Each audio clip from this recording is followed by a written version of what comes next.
আসসালামু আলাইকুম সবাইকে। সো আজকে ক্লাসে হচ্ছে আমরা খুব দ্রুত এবং খুব শর্টকাটে আমাদের জৈব যৌগ যে চ্যাপ্টারটা আছে 1 ঘন্টার মধ্যে মোটামুটি আমরা পুরাটা একবার রিভাইজ বা রিকল করার চেষ্টা করব, ঠিক আছে?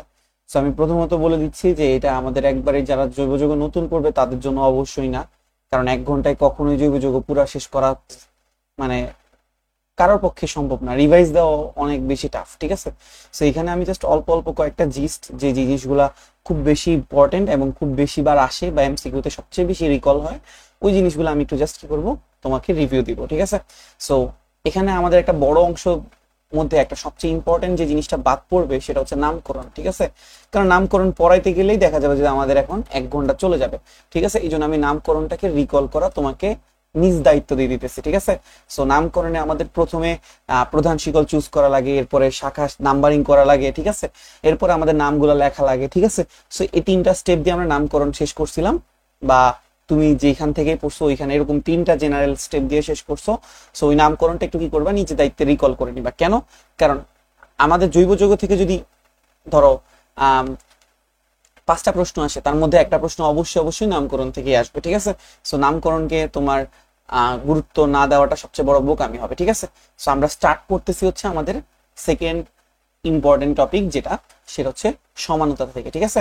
সো আমরা সমানতারও সবকিছু ডিটেলসে পড়বো না, আমরা সমানতা থেকে সবচেয়ে ইম্পর্টেন্ট যে জিনিসটা আমরা একটু ওগুলা দেখে আসবার চেষ্টা করবো, ঠিক আছে? তো সমানতাকে আমরা বেসিক্যালি হচ্ছে 2টা ভাগে ভাগ করব, ঠিক আছে? সমানতাকে বেসিক্যালি আমরা 2টা ভাগে ভাগ করি। একটা হচ্ছে গাঠনিক সমানতা, আর একটা হচ্ছে ত্রিমাত্রিক অথবা স্টেরিও সমানতা। এটা আমরা সবাই জানি, ঠিক আছে? সো আমাদের কি ছিল? আমাদের ছিল হচ্ছে গাঠনিক সমানতা, ওকে, আর একটা হচ্ছে ত্রিমাত্রিক অথবা স্টেরিও সমানতা, ঠিক আছে? আচ্ছা, তো গাঠনিক সমানতা আবার কয় রকম? গাঠনিক সমানতা হচ্ছে 5 রকম, ঠিক আছে? একটা হচ্ছে শিকল অথবা চেইন সমানু, ঠিক আছে? তারপর হচ্ছে অবস্থান সমানু, অবস্থান সমানু, ঠিক আছে? আহ 3 নাম্বার হচ্ছে কার্যকরীমূলক সমানু, সবাই পড়ছি, অনেক বেশি ইম্পর্টেন্ট। তারপর একটা হচ্ছে মেটামারিজম আর একটা হচ্ছে টটোমারিজম, তাই না? ওকে। আচ্ছা, ত্রিমাত্রিক সমানু হচ্ছে 2 রকম, একটা হচ্ছে জ্যামিতিক সমানু, ঠিক আছে? জ্যামিতিক সমানু, আর একটা হচ্ছে কি আলোক সমানু, ঠিক আছে? আচ্ছা, তো আমরা এইগুলো একটু রিকল করব। জ্যামিতিক সমানু থেকে প্রচুর পরিমাণে এমসিকিউ আসে, সো সিন্স আমাদের হচ্ছে যে এটা খুব বেশি ইম্পর্টেন্ট একটা টপিক। সো চেইন সমানু নিয়ে যদি ছোট করে একটু বলে দিই, প্রধান শিকলে কার্বন সংখ্যার পার্থক্যের কারণে যেই সমানতা সৃষ্টি হয় সেটা হচ্ছে চেইন সমানু, তাই না? আর অবস্থান সমানু হচ্ছে কি? কার্যকরী মূলকের অবস্থানের ভিন্নতার কারণে যেই সমানু, ঠিক আছে? সো এগুলো আমরা রিকল করতেছি না। আমাদের সবচেয়ে বেশি রিকল করতে হবে হচ্ছে কার্যকরী মূলক সমানু, যেখানে আমাদের কি হয়, কার্যকরী মূলকটা কি হয়ে যায়, চেঞ্জ হয়ে যায়, ঠিক আছে? সো মেটামারিজম কি ছিল? কার্যকরী মূলকের উভয় পাশে কার্বন সংখ্যার পার্থক্যের কারণে যে সমাণু সৃষ্টি হয়। আর টটোমারিজম ছিল হচ্ছে গতিশীল কার্যকরী মূলক সমাণু। এটা কোথায় কোথায় দেখা যায়? এটা দেখা যায় হচ্ছে অ্যালডিহাইডের সাথে ইনলের মধ্যে আর কিটোনের সাথে ইনলের মধ্যে, ঠিক আছে? এই টটোমারিজমটা আমরা কোথায় কোথায় দেখি? অ্যালডিহাইডের সাথে ইনল আর কিটোনের সাথে ইনল। জ্যামিতিক সমাণু হচ্ছে 2 রকম, একটা হচ্ছে সিস আর একটা হচ্ছে ট্রান্স। আর আলোক সমাণু 2 রকম, একটা হচ্ছে ডি আর একটা হচ্ছে এল, ওকে? আচ্ছা, তো তাহলে আমাদের গাঠনিক সমানতার মধ্যে হচ্ছে চেইন, অবস্থান, কার্যকরীমূলক, মেটামারিজম, টটোমারিজম, ঠিক আছে? মেটামারিজম কি বলছি? কার্যকরী মূলকের উভয় পাশে কার্যকরী মূলক সমান হচ্ছে কার্যকরী মূলকের চেঞ্জ হয়ে যাবে, এই জন্য যেই সমাণু সৃষ্টি হবে। অবস্থান হচ্ছে কার্যকরী মূলকের অবস্থান চেঞ্জ হবে, আর এখানে হচ্ছে কি? প্রধান শিকলে কার্বন সংখ্যা চেঞ্জ হবে, ওকে?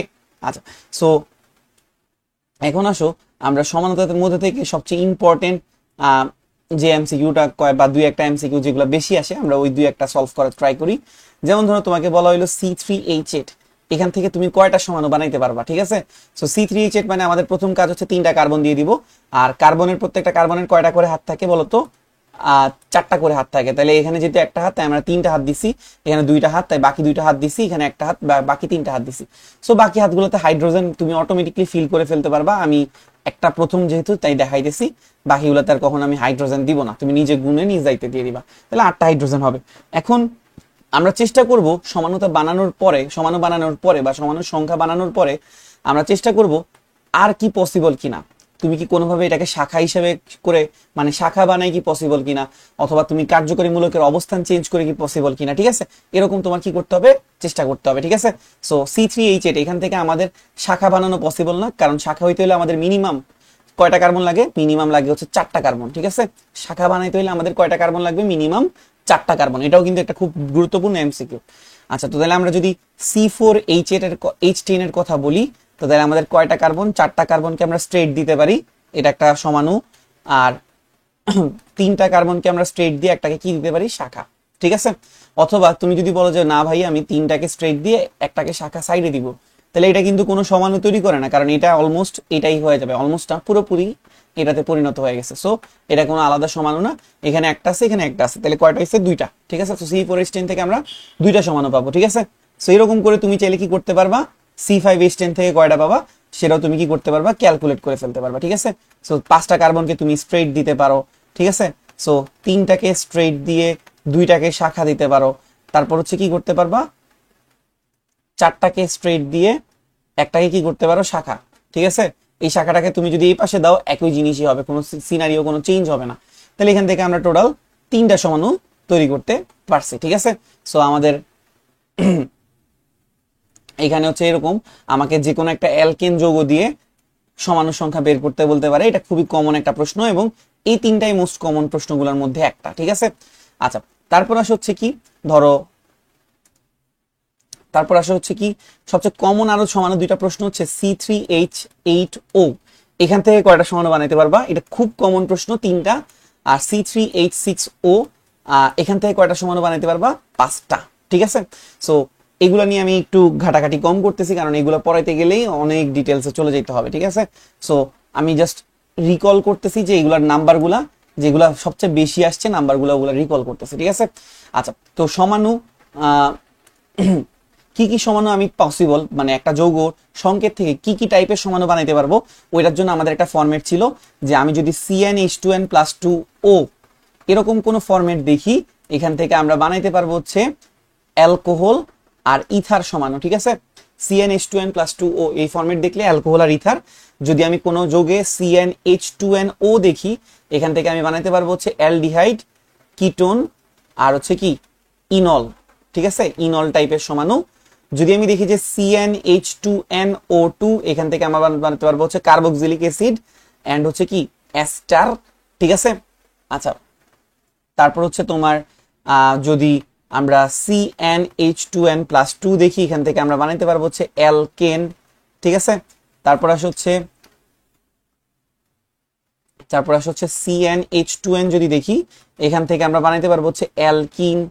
এটার সাথে সাথে আমরা কি বানাইতে পারবো, সাইক্লিক অ্যালকেন। ঠিক আছে, সাইক্লিক অ্যালকেনও আমরা বানাইতে পারবো। আর যদি CnH2n-2 হয়, দেন আমরা এখান থেকে কি বানাইতে পারবো, অ্যালকাইন বানাইতে পারবো আর সাইক্লিক অ্যালকিনও বানাইতে পারবো। ঠিক আছে, জাস্ট জিনিসগুলো একটু রিকল করে দেওয়া, কারণ পরীক্ষায় তোমাকে এমসিকিউতে যে কোনো একটা ফরম্যাটের কোশ্চেন দিয়ে বলতে পারবে যে এখান থেকে কি কি সমাণু বানানো যায়। সো অপশনে অ্যালকোহল, ইথার বা অ্যালডিহাইড, কিটোন এরকম কিছু কিছু থাকবে। যেমন এই যে C3H8O, এটা কোনটার সাথে ম্যাচ হয় দেখো তো, এটা কিন্তু আমাদের এই যে CnH2n+2O এখানের সাথে কিন্তু কি করে, ম্যাচ করে। ঠিক আছে, সো আমরা এখান থেকে অ্যালকোহল আর ইথার বানাইতে পারবো, মানে এই প্রথম যৌগটা থেকে। আর C3H6O এটা কোনটার সাথে ম্যাচ করে, CnH2nO এটার সাথে ম্যাচ করে। এখান থেকে আমরা অ্যালডিহাইড, কিটোন, ইনল মানে টোটাল 3টা টাইপের সমাণু বানাইতে পারবো, এখান থেকে টোটাল 2টা টাইপের সমাণু বানাইতে পারবো। এবং এই যে যৌগটা, এই যৌগটা থেকে আমরা 2টা টাইপের সমাণু বানাইতে পারবো এবং টোটাল সমাণু সংখ্যা হবে কয়টা, 3টা। এখান থেকে আমরা 3 টাইপের সমাণু বানাইতে পারবো এবং টোটাল সমাণু সংখ্যা কয়টা হবে, 5টা। ঠিক আছে, এই যেখানে যে 3 আর 5 লেখা আছে, এটা হচ্ছে এই যৌগগুলো থেকে আমরা টোটাল কয়টা সমাণু বানাইতে পারবো। আর এখানে হচ্ছে কি কি টাইপের সমাণু বানাইতে পারবো। ঠিক আছে, এখানে এগুলো কি লেখা আছে, এগুলো হচ্ছে কি কি টাইপের সমাণু বানাইতে পারবো। সো আমাকে হচ্ছে যে এই ফরম্যাট গুলো মুখস্থ রাখতে হবে। ঠিক আছে, এগুলা আগেও বলছি, সমাণু নিয়ে ইন ডিটেলস ভাইয়ের ক্লাস আছে, যদি চাও ইউটিউবে সার্চ দিলেই পাবা। ঠিক আছে, সো যদি সমানুতে ঘাটতি থাকে অবশ্যই ইন ডিটেলস ক্লাসগুলো দেখা উচিত। ঠিক আছে, আর আমরা যেহেতু শর্টে দেখতেছি, সো আমরা জিনিসগুলো একটু রিকল করে যাব জাস্ট। ওকে, আচ্ছা তো তাহলে আমরা মোটামুটি একটু কার্যকরীমূলক সমাণু নিয়ে একটু ডিটেলস, মানে ডিটেলস বলবো না, হালকা একটু কথাবার্তা বলছি। ঠিক আছে, আচ্ছা তো আমি একটু এখানে ব্যাক করি। তাহলে চেইন হচ্ছে কি, প্রধান শিকলে কার্বন সংখ্যার কি হবে, পার্থক্য হবে, সেটাকে আমরা চেইন সমাণু বলবো। অবস্থান হচ্ছে কার্যকরী মূলকের অবস্থান চেঞ্জ হবে। কার্যকরী মূলক সমাণুর মধ্যে কি হবে, কার্যকরী মূলক গুলাই চেঞ্জ হয়ে যাবে। ঠিক আছে, যেমন এই যে দেখো, এইখানে তোমাকে যদি জিজ্ঞেস করে অ্যালকোহলের কার্যকরী মূলক সমাণু কে, তাহলে তুমি বলবা যে ইথার। যদি জিজ্ঞেস করে অ্যালডিহাইডের কার্যকরী মূলক সমাণু কে, তাহলে বলবা কিটোন এবং ইনল। তারপর এসিডেরটা হচ্ছে এস্টার। ঠিক আছে, এরকম করে করে তোমাকে একটা যৌগের কার্যকরী মূলক সমাণু জিজ্ঞেস করবে যে কার্যকরী মূলক চেঞ্জ হয়ে কি হইতে পারে। মেটামারিজম কি জিনিস, কার্যকরী মূলকের উভয় পাশে, ঠিক আছে, উভয় পাশে কি হবে, কার্বন সংখ্যার পার্থক্য হবে, সেটাকে আমরা বলবো হচ্ছে মেটামারিজম। টটোমারিজম হচ্ছে গতিশীল কার্যকরী মূলক সমাণু। ওকে, তো আমরা চলে যাব হচ্ছে জ্যামিতিক আর আলোকে, ঠিক আছে। সো খুবই কমন একটা প্রশ্ন থাকে জ্যামিতিক থেকে, যে নিচের কোনটা জ্যামিতিক সমাণু দিবে, ঠিক আছে, নিচের কোনটা কি করবে, জ্যামিতিক সমাণু দিবে। সো আমরা খুব ইজিলি মনে রাখবো CAB ইকুয়ালস টু যদি CAB হয় অথবা CAB ইকুয়ালস টু যদি CAD হয়, তাইলে কি করবে, জ্যামিতিক সমাণু দিবে। মানে এই দুইটা ফরম্যাট থাকলেই আমরা বলতে পারি যে তারা কি করবে, জ্যামিতিক সমাণু দিবে। তো তুমি বলো যে ভাইয়া একটা এক্সাম্পল দেন, তাইলে জিনিসটা আমরা ক্লিয়ার হবো। ধরো আমি তোমাকে এখানে বললাম C ডাবল বন্ড C, এখানে বললাম CH3, এখানে বললাম H, এখানে বললাম CH3, ঠিক আছে। এখানে খেয়াল করো তো, এটাকে যদি তুমি 7 দিয়ে মার্ক করি, এটাকে যদি আমি A বলি, এটাকে যদি আমি B বলি, তাহলে CAB। আবার এই পাশে কি আছে, CAB, তার মানে এটা হচ্ছে CAB equals to CAB format, তাহলে এটা জ্যামিতিক সমাণু দিচ্ছে, ঠিক আছে। আবার ধর আরেকটা এক্সাম্পল যদি আমি তোমাকে দেই, C ডাবল বন্ড C, এখানে H আছে, এখানে CH3 আছে, এখানে H আছে, এখানে C2H5 আছে, ঠিক আছে। সো এটাকে যদি তুমি A মনে করো, এটাকে যদি তুমি B মনে করো, এটা ঠিক আছে A, কিন্তু এটার B নাই, এটা D হয়ে গেছে, ঠিক আছে। So CAB equals to CAD অথবা CAB ইকুয়ালস টু CAB, এই দুইটা ফরম্যাটই থাকলে আমরা জ্যামিতিক সমাণু তৈরি করতে পারবো। ওকে, এখন এখানে দুইটা ভাগ আছে, একটা হচ্ছে সিস আর একটা হচ্ছে ট্রান্স। সিস কখন হবে, যখন একই জাতীয় মূলকগুলা একই পাশে, যেমন CH3 একই জাতীয়, এরা হচ্ছে কি একই পাশে, বা হাইড্রোজেন একই জাতীয় গুলো একই পাশে, তখন সেটাকে আমরা বলবো হচ্ছে সিস। এখানেও খেয়াল করো C2H5 আর CH3 এরা হচ্ছে কি একই জাতীয়, HH হচ্ছে একই জাতীয়, তাহলে এটাও কি সিস। তাহলে একই জাতীয় মূলকগুলো যদি একই পাশে থাকে সেটা হচ্ছে সিস, আর একই জাতীয় মূলকগুলো যদি অপোজিট পাশে থাকে, like C double bond C, এখানে তোমাকে H, এখানে H দিয়ে, এখানে CH3 দেওয়া হয়েছে, এখানে CH3 দেওয়া হয়েছে। সো এখানে একই জাতীয় মূলকগুলো কোথায় আছে বলতো, অপোজিট সাইডে, তাহলে এটাকে আমরা কি বলবো, ট্রান্স সমাণু, ঠিক আছে। আচ্ছা, তো পরীক্ষায় তোমাকে কি বলছি ভাইয়া, কি বলতে দেওয়া থাকবে, নিচের কোনটা জ্যামিতিক সমাণু দিবে। তো তোমরা সবচেয়ে বেশি কনফিউজ হও, ধরো এরকম একটা প্রশ্ন দেওয়া আছে, C ডাবল বন্ড C, এখানে একটা H, এখানে একটা H, এখানে একটা H, এখানে একটা H, আর এখানে একটা CH3 দেওয়া হয়েছে। তো একই কার্বনে যদি তোমার দুইটা সেম মূলক থাকে, তাহলে এটা কখনোই জ্যামিতিক সমাণু দিবে না, মানে সিস ট্রান্স হওয়া পসিবল না। একই কার্বনের হাতে দুইটা সেম মূলক থাকা যাবেই না, ঠিক আছে, এটা কখনোই জ্যামিতিক সমাণু দিবে না। কি বলছি বুঝছি, মানে সিস ট্রান্স আসবে না। সো এটাই হচ্ছে সবচেয়ে বেশি কমন প্রবলেম তোমাদের, যে তোমরা ফেস করো, তোমরা এটাকে সিস ট্রান্স ভেবে ফেলো, ঠিক আছে। আবার ধরো হচ্ছে তোমাকে যদি C ডাবল বন্ড C দিয়ে আমি যদি বলি যে এখানে CH3 আছে, এখানেও CH3 আছে, এখানে H আছে, এখানে CH3 আছে, তখন তুমি খুশি মনে এটা সিস ট্রান্স হবে লিখে দিলা, বাট হবে না, ঠিক আছে, কারণ সেম মূলক চলে আসছে একই কার্বনে কখনোই সেম মূলক আসা যাবে না। CAB ইকুয়ালস টু CAB হইতে হবে, অথবা AB ইকুয়ালস টু CAD হইতে হবে, মানে এই দুইটা ফরম্যাট হইতে হবে, ঠিক আছে। আচ্ছা, এবার হচ্ছে কি, জ্যামিতিক তো দেখা শেষ, এবার হচ্ছে কি আলোক সমাণু, ঠিক আছে।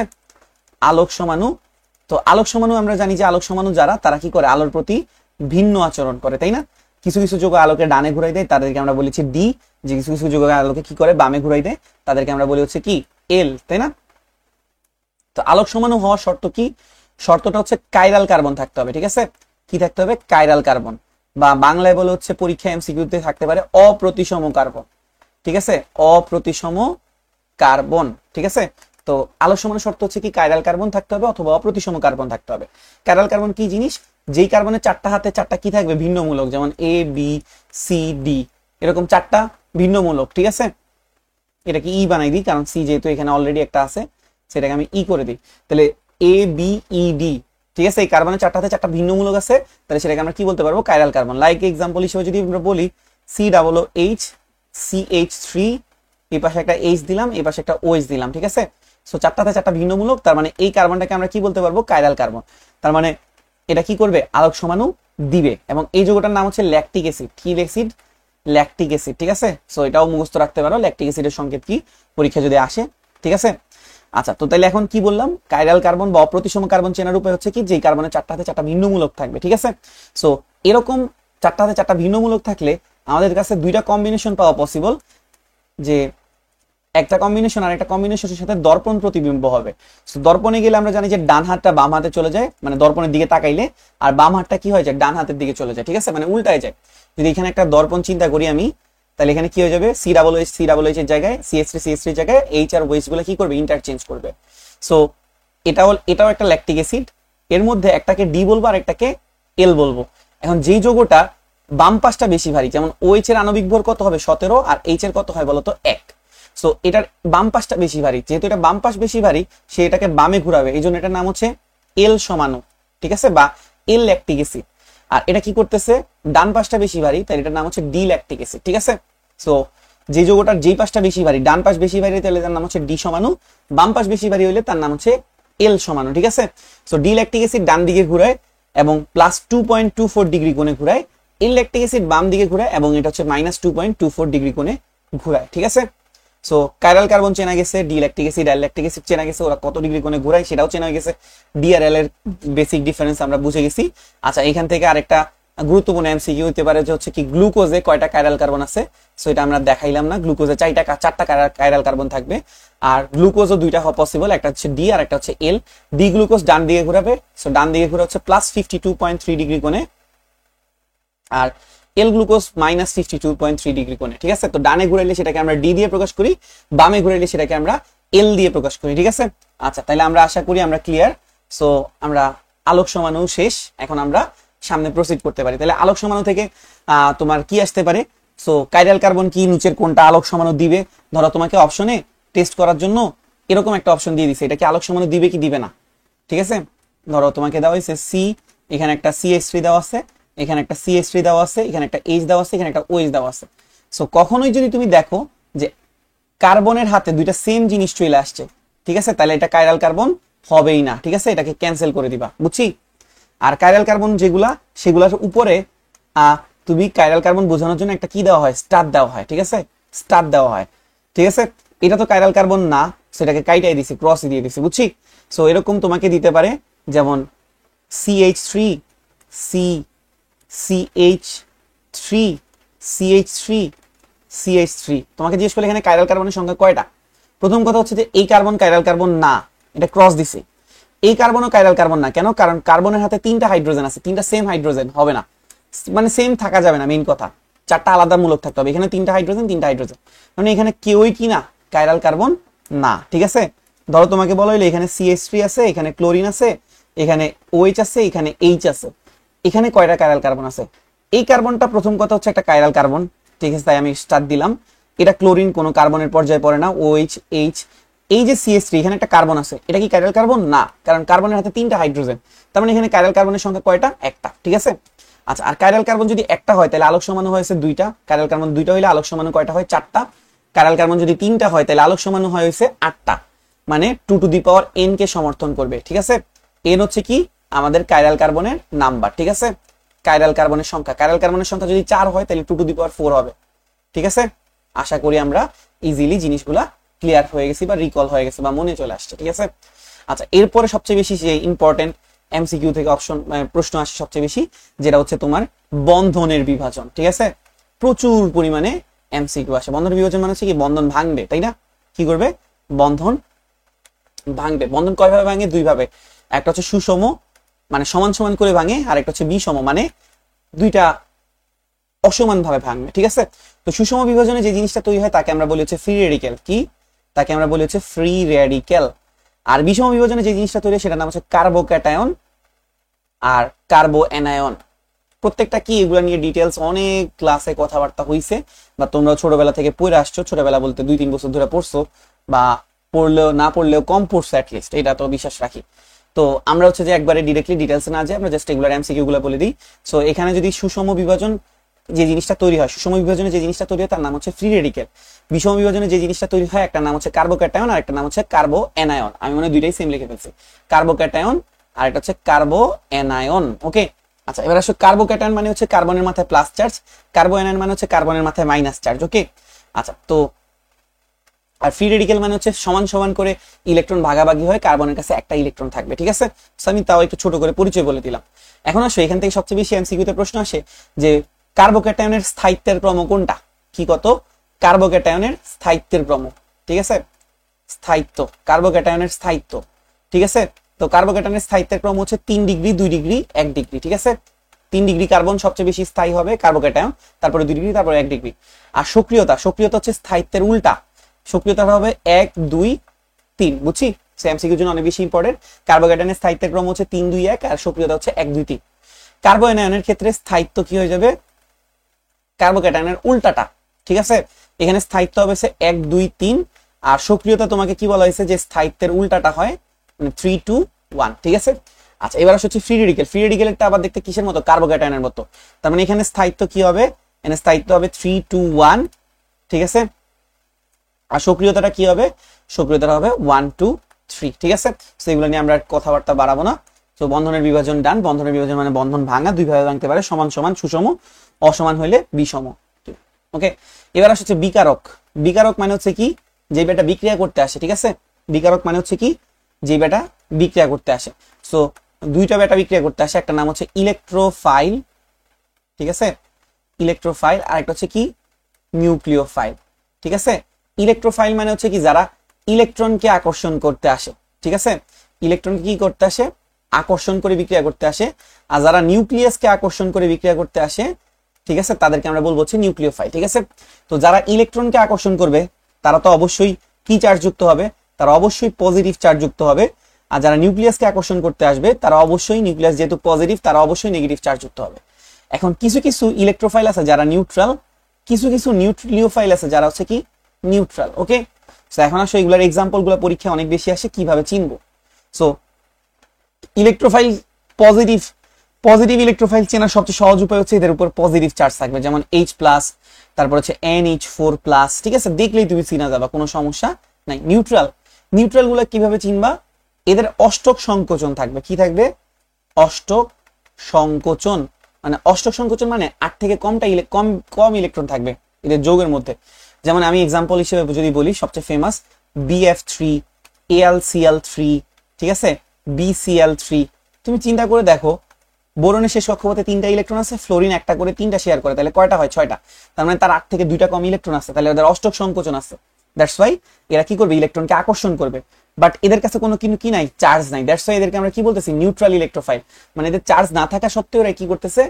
ইলেকট্রনকে আকর্ষণ করতেছে। আচ্ছা, এবার আসছে হচ্ছে নিউক্লিওফাইল। নেগেটিভ নিউক্লিওফাইল চেনার খুব সবচেয়ে সহজ উপায় হচ্ছে নেগেটিভ চার্জ থাকবে, যেমন OH-, Cl-, ঠিক আছে। আচ্ছা, আমরা নিউট্রাল নিউক্লিওফাইল গুলো কিভাবে চিনবো? এটা সবচেয়ে চেনার উপায় হচ্ছে লিগ্যান্ড। কি? লিগ্যান্ড। পৃথিবীতে যতগুলো লিগ্যান্ড আছে সবাই কি? Neutral nucleophile. লিগ্যান্ড মানে হচ্ছে কি? যাদের কাছে কি আছে? লোন পেয়ার আছে, ঠিক আছে। কি আছে? লোন পেয়ার আছে। যেমন অ্যামোনিয়া, লোন পেয়ার আছে 1 জোড়া। H2O, লোন পেয়ার আছে কয় জোড়া? 2 জোড়া, ঠিক আছে। এরকম করে করে যাদের কাছে লোন পেয়ার আছে তারা কি হবে? Neutral nucleophile. ওকে, সো বিকারক বোঝা গেছে আশা করি ক্লিয়ার। এখানে প্রচুর পরিমাণে এক্সাম্পলের এমসিকিউ আসে। সো বিকারক হচ্ছে কি? যারা বিক্রিয়া করতে আসে। তো এরা দুইজন রকম আসতে পারে, একটা হচ্ছে ইলেকট্রোফাইল আর একটা হচ্ছে নিউক্লিওফাইল। ইলেকট্রোফাইল মানে হচ্ছে যারা ইলেকট্রনকে আকর্ষণ করে বিক্রিয়া করতে আসে। নিউক্লিওফাইল মানে হচ্ছে যারা নিউক্লিয়াসকে আকর্ষণ করে বিক্রিয়া করতে আসে। যারা ইলেকট্রনকে আকর্ষণ করবে তারা অবশ্যই অবশ্যই কি চার্জ যুক্ত হবে? পজিটিভ। যারা নিউক্লিয়াসকে আকর্ষণ করে বিক্রিয়া করতে আসবে তারা অবশ্যই অবশ্যই নেগেটিভ হবে। আচ্ছা, কিছু কিছু ইলেকট্রোফাইল আছে যারা নিউট্রাল, কিছু কিছু নিউক্লিওফাইল আছে যারা নিউট্রাল। সো পজিটিভ ইলেকট্রোফাইল কারা হবে? যাদের উপর পজিটিভ চার্জ থাকবে। নেগেটিভ নিউক্লিওফাইল কারা হবে? যাদের উপর নেগেটিভ চার্জ থাকবে। আর নিউট্রাল গুলো কারা হবে? যাদের কাছে অষ্টক সংকোচন থাকবে, ঠিক আছে। BF3, তারপর হচ্ছে BCl3, AlCl3। আরেকটা এদের বৈশিষ্ট্য আছে, এদেরকে আমরা ডিরেক্টলি যদি বলি, এদেরকে আমরা বলি হচ্ছে লুইস অ্যাসিড বলি, ঠিক আছে। এদেরকে আমরা কি বলি? Luis acid. পৃথিবীতে যতগুলো লুইস অ্যাসিড আছে সবাই কি হবে? Neutral electrophile. আর এদেরকে আমরা কি রাখি? Luis base. পৃথিবীতে যতগুলো লুইস বেস আছে সবাই কি? সবাই হচ্ছে নিউট্রাল নিউক্লিওফাইল, ঠিক আছে।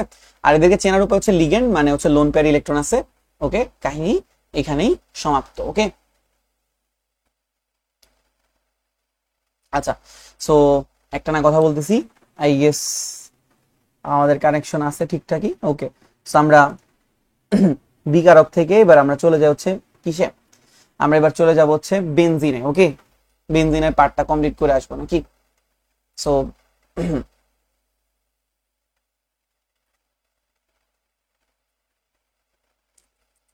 আচ্ছা, সো আমরা এখন আসবো হচ্ছে কিসে? বেনজিনে, ঠিক আছে। সো বেনজিন তৈরি করার বিক্রিয়াগুলো খুব বেশি বেশি ইম্পর্টেন্ট। ওকে, সো বেনজিন তৈরি করার বিক্রিয়াগুলো খুব বেশি বেশি কি? ইম্পর্টেন্ট। সো বেনজিন তৈরি করার জন্য আমাদের সবচেয়ে ফেমাস বিক্রিয়া ছিল হচ্ছে কি? আমরা CH∭CH, এটার নাম হচ্ছে ইথাইন অথবা অ্যাসিটিলিন। এটাকে কি করব? লোহার নলের মধ্যে দিয়ে 450 ডিগ্রি সেলসিয়াস তাপমাত্রায় পাস করে দিব, আমাদের কি তৈরি হয়ে যাবে? বেনজিন তৈরি হয়ে যাবে, ঠিক আছে। আমি যেহেতু তাড়াহুড়া আঁকবো, ছবিটা সুন্দর নাও হইতে পারে, ঠিক আছে। তারপর হচ্ছে 2 নাম্বার হচ্ছে কি? ফেনল। ফেনলের সংকেত আশা করি সবাই চিনো। এই যে OH, এটাকে আমরা কি করব? জিঙ্ক যোগে তাপ দিব, তখন কি হয়ে যাবে? বেনজিন হয়ে যাবে, ঠিক আছে। 3 নম্বরের নাম হচ্ছে ডিকার্বক্সিলেশন, ঠিক আছে, ডিকার্বক্সিলেশন। এটাকে আমরা সোডা লাইম NaOH CaO এটা দিয়ে তাপ দিলে কি হবে, এখান থেকে আমাদের বেনজিন তৈরি হয়ে যাবে। আর কি তৈরি হয়ে যাবে, Na2CO3, ঠিক আছে। সো আমি আরেকটা দেখাবো লাস্ট। বেনজিনের মাথায় যখন কি থাকে, N2Cl থাকে, কি থাকে, N2Cl, এটার নাম হচ্ছে বেনজিন ডায়াজোনিয়াম ক্লোরাইড। ওকে, সো এটাকে যখন আমরা কপার ক্লোরাইড দিয়ে H3PO2 দিয়ে তাপ দিব, তখন এখান থেকে বেনজিন তৈরি হবে, নাইট্রোজেন গ্যাস তৈরি হবে, আরো ব্লা ব্লা ব্লা তৈরি হবে, ঠিক আছে। এগুলো আমাদের অত এখন ইম্পর্টেন্ট না, ঠিক আছে। সো আমাদের বিক্রিয়াগুলো ইম্পর্টেন্ট কেন, বেনজিন, কারণ সবচেয়ে কমন জিনিস হচ্ছে বেনজিন। সো বেনজিন থেকে তোমার এগুলা বিক্রিয়াগুলা দেওয়া হইতে পারে, ঠিক আছে। আচ্ছা, তো বেনজিন এর কাছে কি বন্ড আছে বলতো, পাই বন্ড আছে, ঠিক আছে। বেনজিনের সংকরায়ন হচ্ছে কি বলতো, বেনজিনের সংকরায়ন হচ্ছে sp2, ঠিক আছে। তারপর হচ্ছে তোমার এখানে যে বন্ধন দৈর্ঘ্য, বেনজিনের বন্ড লেন্থ গুলো কি হয়, কার্বন কার্বন বন্ধন দূরত্ব গুলো হয়েছে 0.139। ওকে, কত হয়, 0.139। কার্বন কার্বন সিঙ্গেল বন্ডে হয়েছে 0.154 ন্যানোমিটার, কার্বন কার্বন ডাবল বন্ডে হয়েছে 0.134 ন্যানোমিটার। আচ্ছা, তারপর হচ্ছে কার্বন কার্বন ট্রিপল বন্ডে হয়েছে 0.121 ন্যানোমিটার। ওকে, অনেকগুলো এমসিকিউ তোমাকে বলতেছি, ঠিক আছে। বেনজিনেরটা ডাবল বন্ড হওয়া সত্ত্বেও ডাবল আর সিঙ্গেলের মাঝামাঝি, কারণ বেনজিনে ডাবলও আছে সিঙ্গেলও আছে, ঠিক আছে। বেনজিনে ডাবল বন্ডও আছে, বেনজিনে কি আছে, আচ্ছা আমি যদি একটা বেনজিনের স্ট্রাকচার একটু তোমাকে রিকল করাই দিই, এটা হচ্ছে অ্যাকচুয়াল স্ট্রাকচার, এখানে একটা ডাবল বন্ড, এখানে একটা ডাবল বন্ড, এখানে একটা ডাবল, বাকিগুলো কি বন্ড, সিঙ্গেল বন্ড। তো বেনজিনে ডাবলও আছে সিঙ্গেলও আছে, এই জন্য ওটা ডাবলও না সিঙ্গেলও না, ওটা হচ্ছে 0.139 ন্যানোমিটার। ওকে, সো বেনজিনের পাই বন্ড থাকা সত্ত্বেও সে সংযোজন বিক্রিয়া দিতে চায় না, এই জন্য এটাকে কি বলা হয়, বিশেষ অসম্পৃক্ততা, ঠিক আছে। কি বলা হয়, বিশেষ অসম্পৃক্ততা, ঠিক আছে। আচ্ছা, সো বেনজিনে কি কি করতে চায় না, সংযোজন বিক্রিয়া দিতে চায় না, ঠিক আছে। এই জন্য ওর অসম্পৃক্ততাকে কি বলা হয়, বিশেষ ধরনের অসম্পৃক্ততা। বাট বেনজিন কি করে, ইলেকট্রোফিলিক প্রতিস্থাপন বিক্রিয়া দেয়, কি দেয়, বেনজিন ইলেকট্রোফিলিক প্রতিস্থাপন বিক্রিয়া দেয়, খুব বেশি বেশি ইম্পর্টেন্ট বেনজিনের জন্য, ঠিক আছে। বেনজিনের পার্টে অনেক বেশি ইম্পর্টেন্ট একটা টপিক হচ্ছে কি, বেনজিন ইলেকট্রোফিলিক প্রতিস্থাপন বিক্রিয়া দেয়, ঠিক আছে। সো আমি একটু দেখি, এটা হচ্ছে আমাদের বেনজিন, ঠিক আছে। এটার সাথে যখন আমি কি করব, ক্লোরিনকে বিক্রিয়া করাই দিব, কিসের উপস্থিতিতে, অ্যালুমিনিয়াম ক্লোরাইডের উপস্থিতিতে।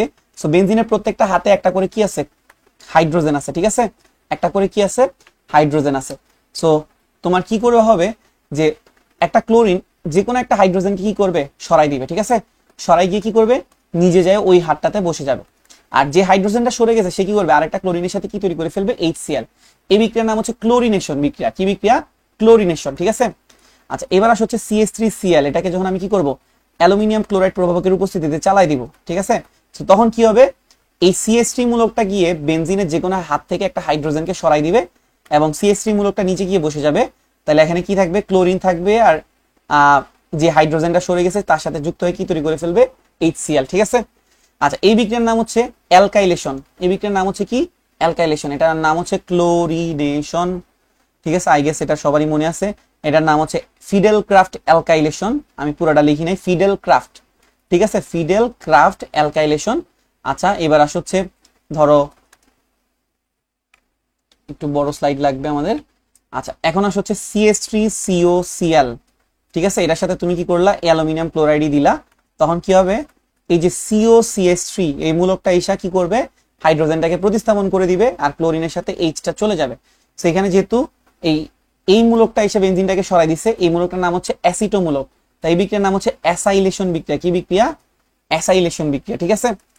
আচ্ছা, এবার আসে হচ্ছে H3PO4 যখন বেনজিনের সাথে যোগ করা হবে তখন কি হবে, আমরা প্রভাবক হিসেবে কি দিব, সরি H3PO4 কেন লিখছি, সরি এখানে আমরা দিব হচ্ছে HNO3, এর সাথে আমরা কি অ্যাড করব, বেনজিনের সাথে HNO3। এখানে কিন্তু সবাই কার সাথে বিক্রিয়া করতেছে, বেনজিনের সাথে। তো HNO3 এর প্রভাবক হিসেবে কি দিব, H2SO4। তখন এই HNO3 থেকে NO2 অংশটা কি করবে, বেনজিনের যে কোনো একটা হাতে গিয়ে কি করবে, বসে যাবে, মানে নাইট্রোমূলক, ঠিক আছে। আর এখানে NO কে বাদ দিলে অবশিষ্ট থাকে একটা অক্সিজেন আর একটা হাইড্রোজেন, HO। এরা কি করবে, এখান থেকে যে হাইড্রোজেনটা সরছে তার সাথে মিলে কি তৈরি করে ফেলবে, পানি। সেখানে যেহেতু বেনজিনের সাথে নাইট্রোমূলক যুক্ত হয়েছে, তাই এই বিক্রিয়ার নাম হচ্ছে নাইট্রেশন, কি নাম, এটা হচ্ছে নাইট্রেশন, ঠিক আছে। এখানে টেম্পারেচার আছে মোস্ট 60 ডিগ্রি সেলসিয়াসের মতো, ঠিক আছে। আচ্ছা, এবার আসে হচ্ছে কি, তুমি এখানে সালফিউরিক অ্যাসিড অ্যাড করছো, প্রভাবক হিসেবে কি দিছো, ধরো সালফিউরিক অ্যাসিড দিছো, ঠিক আছে, প্রভাবক হিসেবে কি দিছো, সালফিউরিক অ্যাসিড। সো এখানে কি হবে, সালফিউরিক অ্যাসিডের মধ্যে SO3H একটা পার্ট আছে, এই SO3H পার্টটা কি করবে, বেনজিনের যে কোনো একটা হাতের হাইড্রোজেনকে সরাই দিবে, সরাই দিয়ে নিজে গিয়ে বসে যাবে। আর H মূলকটা কি করবে, যেটা সরে গেছে সেটা এখান থেকে SO3H কে বাদ দিলে OH আসে, সেটার সাথে যুক্ত কি তৈরি করে ফেলবে, পানি। এটার নাম হচ্ছে সালফোনেশন। কি নাম, সালফোনেশন। ঠিক আছে, যেহেতু এখানে সালফোনিল মূলক মানে সালফোনিক অ্যাসিড মূলক যুক্ত হয়েছে, তাই নাম হচ্ছে সালফোনেশন। তাহলে আমাদের বেনজিনের ইলেকট্রোফিলিক প্রতিস্থাপন বিক্রিয়া টোটাল কয় প্রকার, 5 প্রকার। ঠিক আছে, তো প্রথমটা হচ্ছে ক্লোরিনেশন, ক্লোরিন মূলক যুক্ত হবে, অ্যালকাইলেশন, অ্যালকাইল মূলক, অ্যাসাইলেশন, অ্যাসাইল মূলক যুক্ত হয়েছে।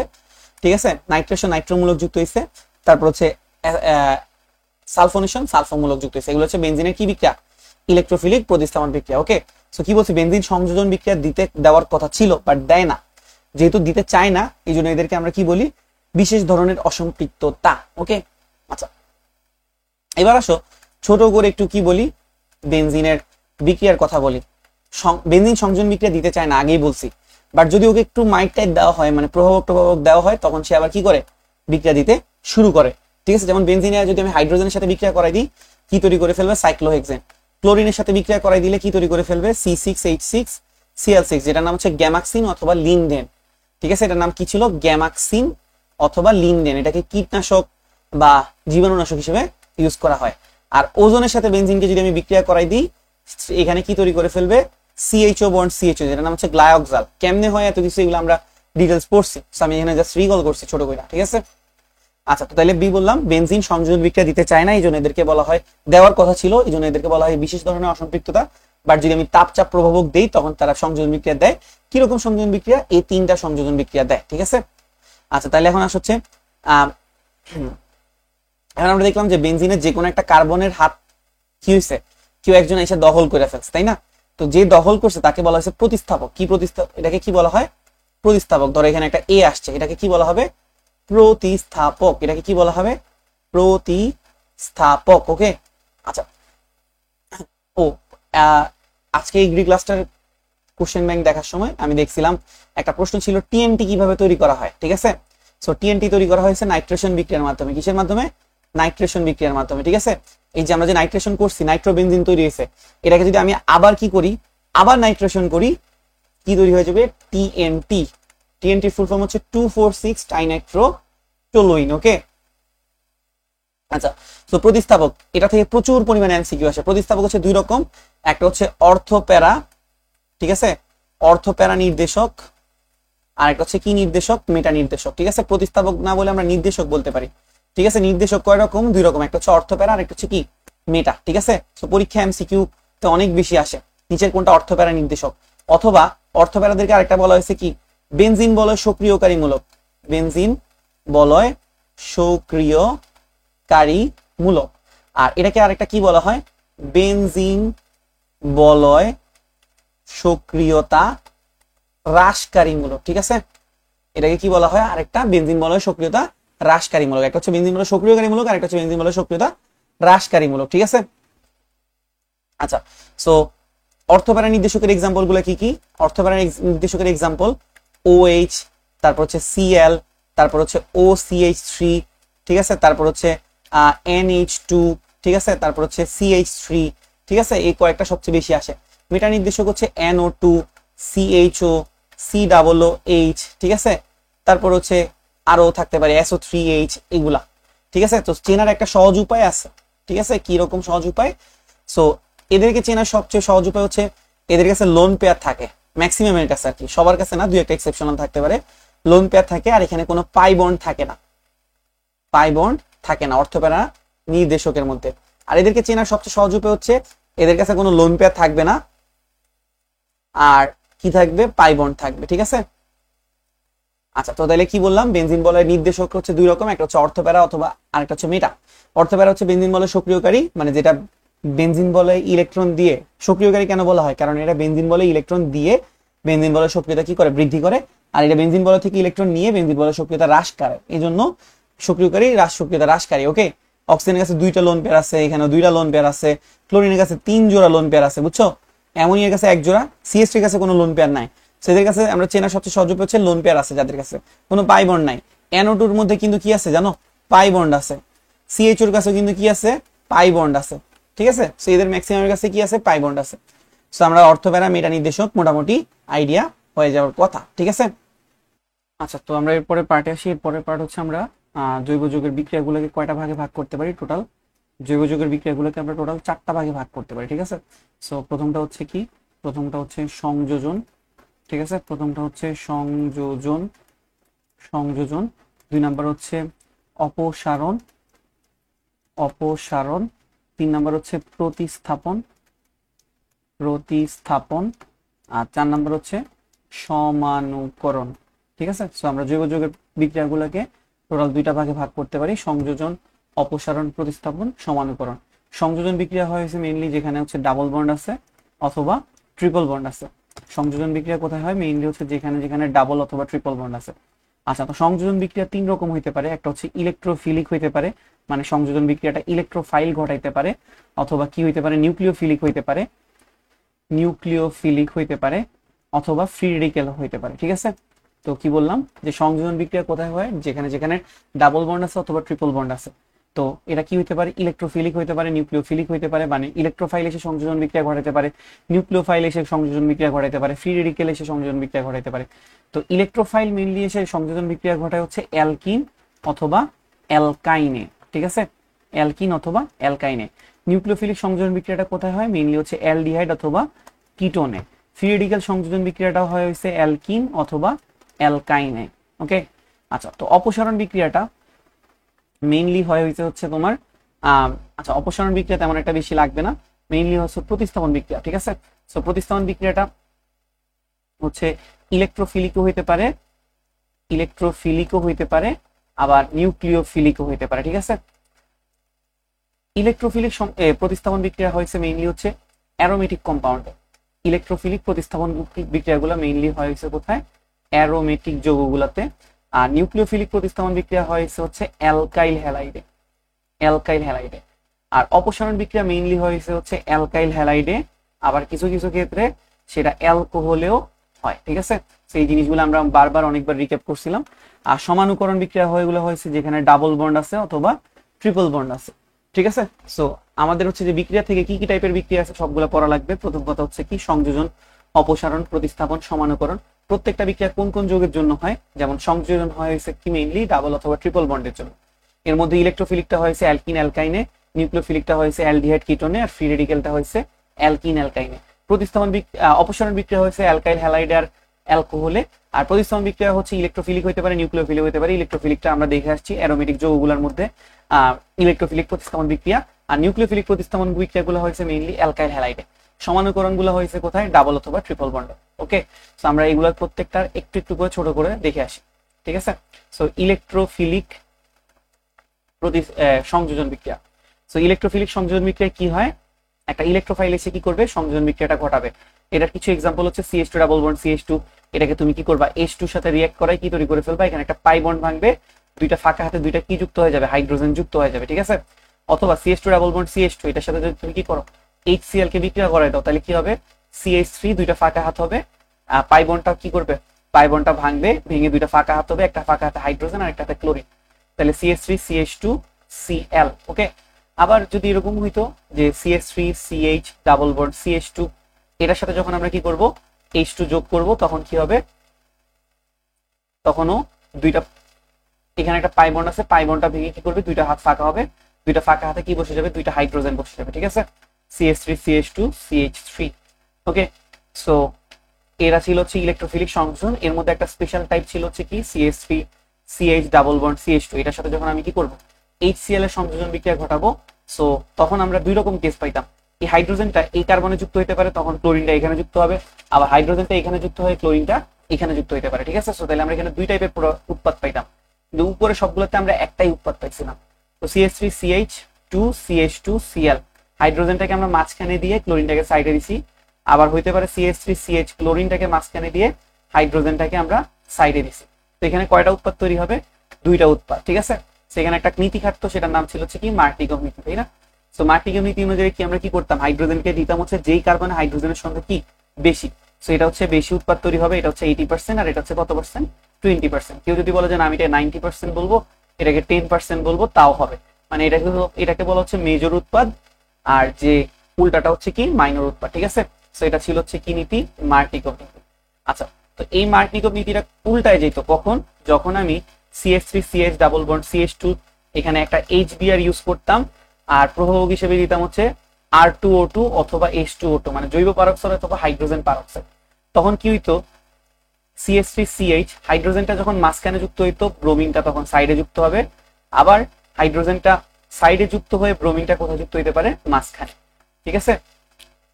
তো মার্কনিকভ নীতি অনুযায়ী আমরা দেখছি যে হাইড্রোজেনটা কোথায় যুক্ত হবে, যেই কার্বন হাইড্রোজেনের সংখ্যা বেশি। বাট যখন এরকম আমরা কি করব, H2O2 অথবা R2O2 ইউজ করবো, তখন হাইড্রোজেন উল্টায় যাবে। হাইড্রোজেন হচ্ছে যেই কার্বনে হাইড্রোজেনের সংখ্যা কম, সেখানে যে যুক্ত হওয়াটা প্রেফার করবে, ঠিক আছে। সো আমরা এই উৎপাদটা কি পাবো, বেশি পাবো। এটা হচ্ছে 90% পাবো, এটা কত পার্সেন্ট পাবো, 10%। মানে উৎপাদের যে রেশিওটা ছিল সেটা চেঞ্জ হয়ে যাবে, যে আগে যেটা 90% হইতো সেটা এখন 10% হবে, যেটা আগে যেটা 10% হইতো এখন সেটা 90% হবে। সো যেহেতু এখানে পুরো জিনিসটা উল্টে গেছে, এটার নাম ছিল হচ্ছে অ্যান্টি মার্কনিকভ, ঠিক আছে, অ্যান্টি মার্কনিকভ। আশা করি এগুলো রিকল হয়ে গেছে আমাদের সবারই।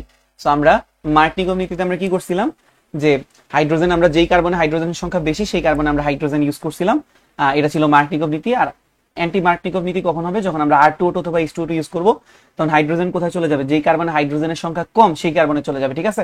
এটা হচ্ছে আমাদের কি, অ্যান্টি মার্কনিকভ নীতি। আচ্ছা, সো মার্কনিকভ নীতি, অ্যান্টি মার্কনিকভ নীতি যাওয়ার পরে আমরা এবার আসে হচ্ছে নিউক্লিওফিলিক সংযোজনে, ঠিক আছে।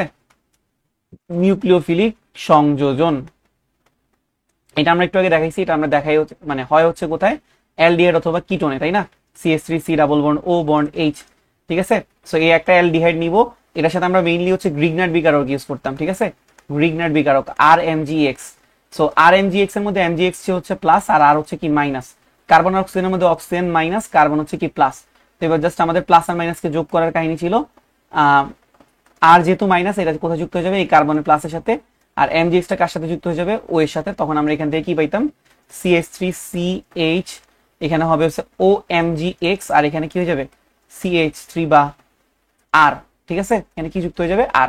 সো আমরা এটাকে কি করতাম, এটাকে আমরা আদ্র বিশ্লেষণ করতাম, মানে এটার সাথে আমরা যখন কি করতাম, পানি যোগ করতাম, তখন আমরা এখান থেকে কি পাইতাম, পানির মধ্যে যে OH অংশটা আছে, এই OH অংশটা কার সাথে চলে যাবে, MgX এর সাথে। আর এইচ অংশটা অক্সিজেনের হাতে কি হয়ে যাবে, বসে যাবে, ঠিক আছে। সো এখানে H, এখানে আছে হচ্ছে আর, আর এখানে হয়ে যাবে হচ্ছে কি OH। তাহলে আমরা এখান থেকে অ্যালকোহল পাবো, এবং এটা কয় ডিগ্রি অ্যালকোহল হবে, 2 ডিগ্রি অ্যালকোহল, ঠিক আছে। তো এখান থেকে আমরা কিছু জিনিস শিখছিলাম, যে নিউক্লিওফিলিক সংযোজন বিক্রিয়ায় আমরা কি তৈরি করতে পারি, অ্যালডিহাইড অথবা কিটোন থেকে অ্যালকোহল তৈরি করতে পারি, গ্রিগনার্ড বিকারকের সাথে বিক্রিয়া করায়। সো কেউ যদি জিজ্ঞেস করে গ্রিগনার্ড বিকারকের সংকেত কি, RMgX, ঠিক আছে। এটা হচ্ছে গ্রিগনার্ড বিকারক, ঠিক আছে। সো এখানে কিছু জিনিস ছিল, আমি যদি ফর্মালডিহাইড ইউজ করি, ফর্মালডিহাইড, ঠিক আছে, বা মিথানেল, এটার সাথে যদি আমি গ্রিগনার্ড বিকারকের বিক্রিয়া করাই, তখন আমরা পাবো হচ্ছে 1 ডিগ্রি অ্যালকোহল, ঠিক আছে। আর ফর্মালডিহাইড বাদে, ফর্মালডিহাইড এইটা বাদে অন্য অ্যালডিহাইড, ঠিক আছে, অন্য অ্যালডিহাইড ইউজ করলে আমরা পাবো হচ্ছে 2 ডিগ্রি অ্যালকোহল, ঠিক আছে। ফর্মালডিহাইড ইউজ করলে 1 ডিগ্রি, ফর্মালডিহাইড বাদে অন্য অ্যালডিহাইড ইউজ করলে 2 ডিগ্রি। আর কিটোন ইউজ করলে আমরা কয় ডিগ্রি অ্যালকোহল পাবো, 3 ডিগ্রি অ্যালকোহল পাবো, ঠিক আছে। সো এটাই ছিল হচ্ছে আমাদের নিউক্লিওফিলিক সংযোজন বিক্রিয়ার স্পেশালিটি, যেখানে আমরা অ্যালডিহাইড অথবা কিটোনের সাথে গ্রিগনার্ড বিকারকের বিক্রিয়া করাই দিয়ে কি পাবো, 1 ডিগ্রি, 2 ডিগ্রি, 3 ডিগ্রি অ্যালকোহল তৈরি করতে পারবো, ঠিক আছে। আচ্ছা, এরপরে একটা সংযোজন বিক্রিয়া ছিল, যেটা ছিল অনেক বেশি স্পেশাল, যেটা ছিল হচ্ছে ওজোন সংযোজন, ঠিক আছে। খুব কমন একটা বিক্রিয়া, ওজোন সংযোজন বা ওজোনালাইসিস, ওকে। সো ওজোন সংযোজনে আমরা কি করতাম, মেইনলি হচ্ছে আমরা অ্যালকিন থেকে আমরা অ্যালডিহাইড অথবা কিটোন বানাইতাম, ঠিক আছে। ওজোন সংযোজনে আমরা কি করতাম, মেইনলি অ্যালকিন থেকে অ্যালডিহাইড অথবা কিটোন বানাইতাম, অ্যালকিন থেকে অ্যালডিহাইড অথবা কিটোন। যেমন CH2 ডাবল বন্ড CH2, এটার সাথে যদি আমরা কি করি, ওজোন যোগ করি, ঠিক আছে। সো আমি খুব সহজে যদি বলি, তুমি জাস্ট এখানে একটাকে ভাঙবা, CH2 সাথে একটা অক্সিজেন দিবা, এই CH2 সাথে একটা অক্সিজেন দিবা, তাহলে তোমার কি তৈরি হয়ে যাবে, CH2O। পৃথিবীতে CH2O বলে কিছু নাই, ঠিক আছে। পৃথিবীতে যে জিনিসটা আছে সেটা হচ্ছে HCHO, ঠিক আছে। সো এই পাশেও CH2 সাথে একটা অক্সিজেন দিয়ে দিবা, আরেকটা HCHO হবে, আর বাকি আছে একটা অক্সিজেন, সেটা কি করবে, এখানে জিঙ্ক দিলে জিঙ্কের সাথে কি হয়ে যাবে, চলে যাবে, ঠিক আছে।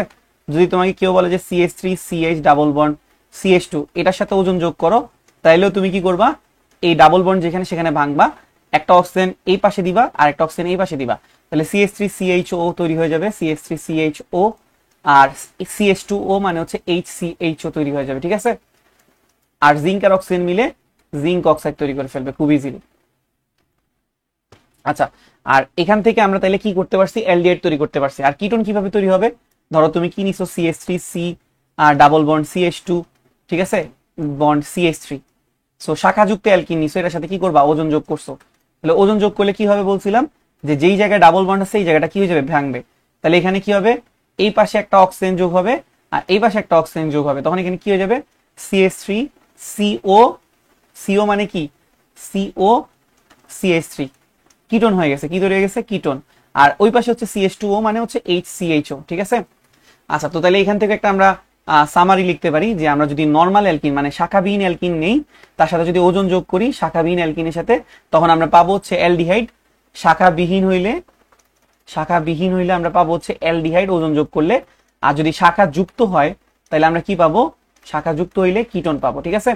সো ওজন সংযোজন বা ওজন অ্যানালাইসিসে আমরা অ্যালকিন থেকে কি তৈরি করতে পারবো, অ্যালডিহাইড অথবা কিটোন তৈরি করে দেখাইতে পারবো, ঠিক আছে। সো ওজন যোগ করার সিস্টেমটা হচ্ছে কি, আমাদের যে O3 এর মধ্যে 3টা অক্সিজেনের মধ্যে একটা অক্সিজেনকে আমরা ডাবল বন্ডকে ভেঙে এক পাশে আরেকটা অক্সিজেনকে আরেক পাশে দিব, তাহলে আমাদের অ্যালডিহাইড বা কিটোন তৈরি হয়ে যাবে, ঠিক আছে। আচ্ছা, এরপরে আসছে কি, প্রতিস্থাপন বিক্রিয়া, ঠিক আছে, প্রতিস্থাপন বিক্রিয়া।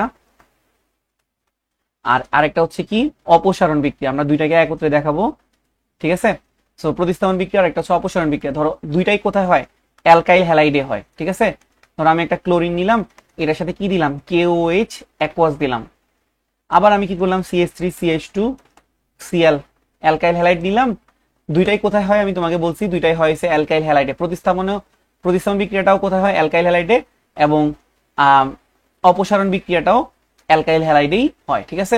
এই যে দেখো অ্যালকাইল হ্যালাইডে হয়, এটাও কোথায় হয়, অ্যালকাইল হ্যালাইডে, ঠিক আছে।